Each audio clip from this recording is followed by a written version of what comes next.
Hey, I'm Jim Turner, Release Boatworks, here with John D'Angelo on the 46-foot Walkaround, Dragon Bait 2. Come on aboard and let's check it out.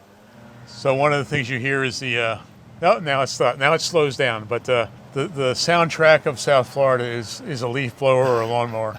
And you throw in a dog barking also. Yes. Everybody in the neighborhood here has got a dog.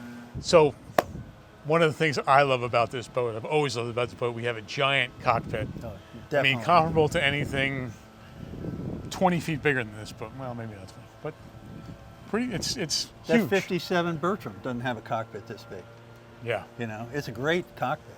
You know, and when it's a chaos, you know, and you're trying to get all the lines in, and you got a Marlin, you know, you need that space to get around. Yeah. I'd love to be able to have a chair in the cockpit and leave the footrest on it and still be able to get around behind it. Release fighting chair. He's already bailing Marlin in this boat. Transom hawse pipes on this boat, which I love. I think it's a great idea. Teak covering boards. This is something we've done on almost every boat. Teak cockpit. Love the teak cockpit. John, why didn't you go all the way around with the teak? Oh, it's bad enough that you got to clean this. No, I wouldn't do that. I think it's just better to have the non-skid, you know, once you get off the deck. I love a teak cockpit. It knocks the glare down. That sun, and you know, obviously we get brutalized by the sun down here in South Florida, the Bahamas. And I don't find it that hot, you know, either. No. You know, everybody says, well, you know, white deck. I don't find this hot at all, you know, and I'm usually barefoot most of the time. And if it does get hot, we just hose it down. And aesthetically, it's beautiful. Yeah. You know, I mean, in that respect, yes. that really sets it off. It really when is. It's clean. It's not as hard to keep clean, is it? Well, you know, unfortunately, it's hard to put a shade over this, so I'm working on that. I got to figure it out because of the walk around.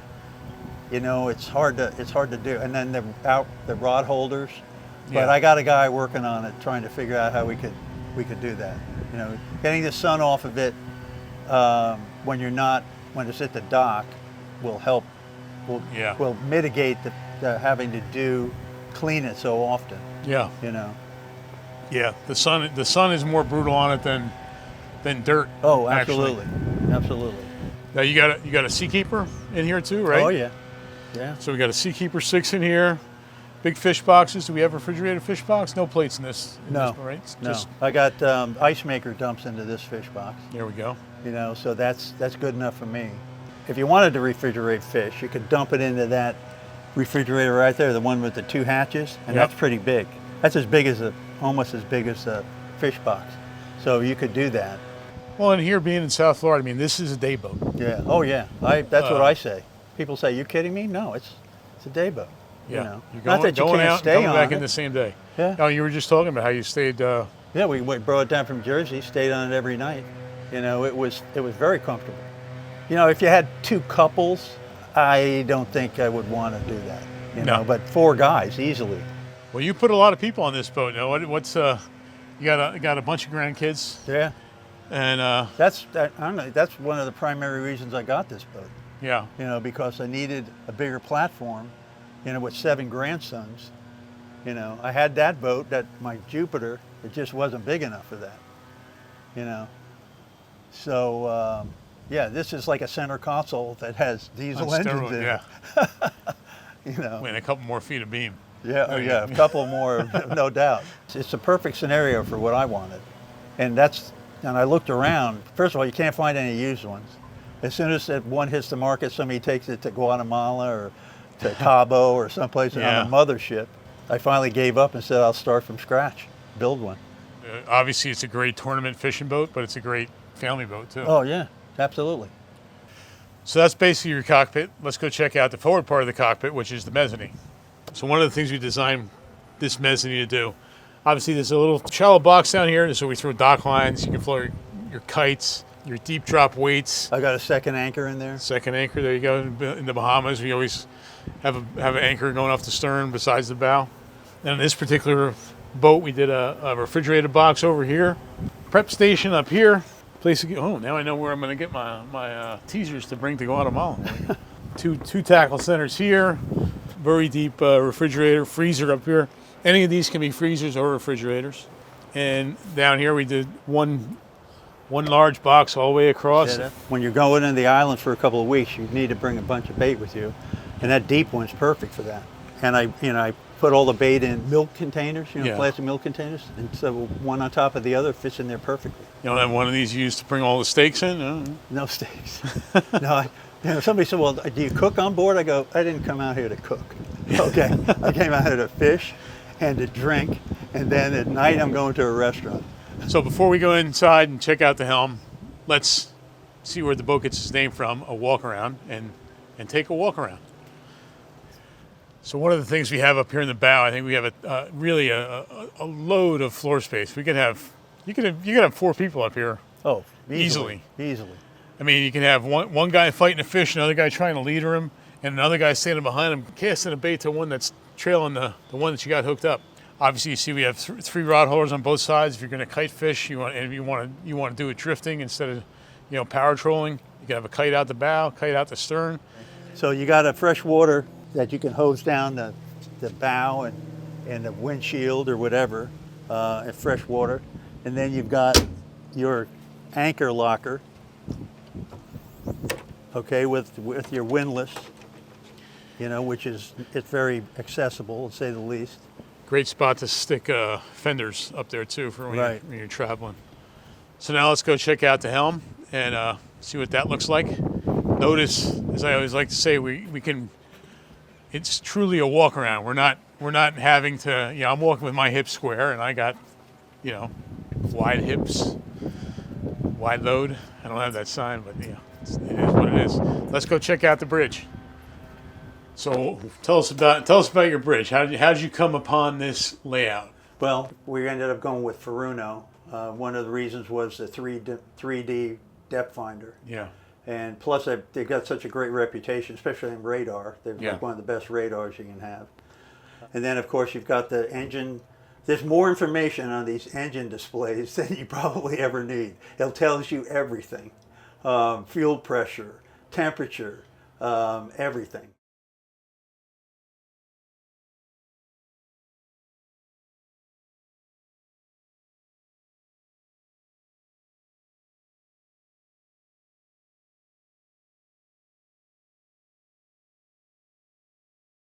And then, of course, you've got all your switches for saltwater washdown, all the pumps. This is what I would call a minimalist layout. I mean, there's everything you need and nothing you don't. I mean, you got 8 switches on either side.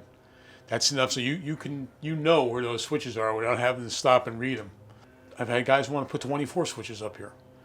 I can't. I have to stop the boat to read which switches. I can't memorize. I can't imagine I can't hardly remember my phone number. Yeah, what more you would need, I have no idea. Yeah. No, this is perfect. Everything you need, nothing you don't need. Right. The visibility is great. Yeah. You had a boat where the guy had the helm all the way. We had it back there. I don't know. I can't imagine. Do you feel you're too far away from the cockpit? Because this is everybody's argument, right? Oh, I don't want my helm up here because I want to be closer to the cockpit.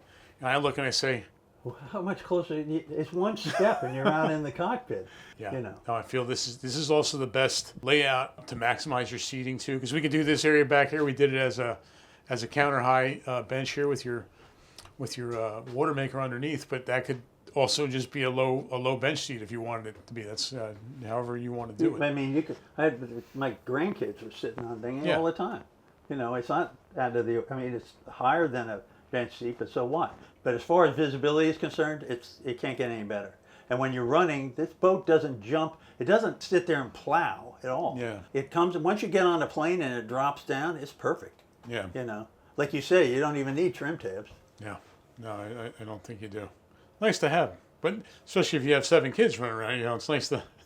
This thing doesn't rock and roll like my center console does. Yeah. No, it's not. You could have everybody on that side. It wouldn't even make a difference. Yeah. Well, that's the bridge. Let's go check out the cabin, the lower galley, whatever we want to call it. Let's check it out.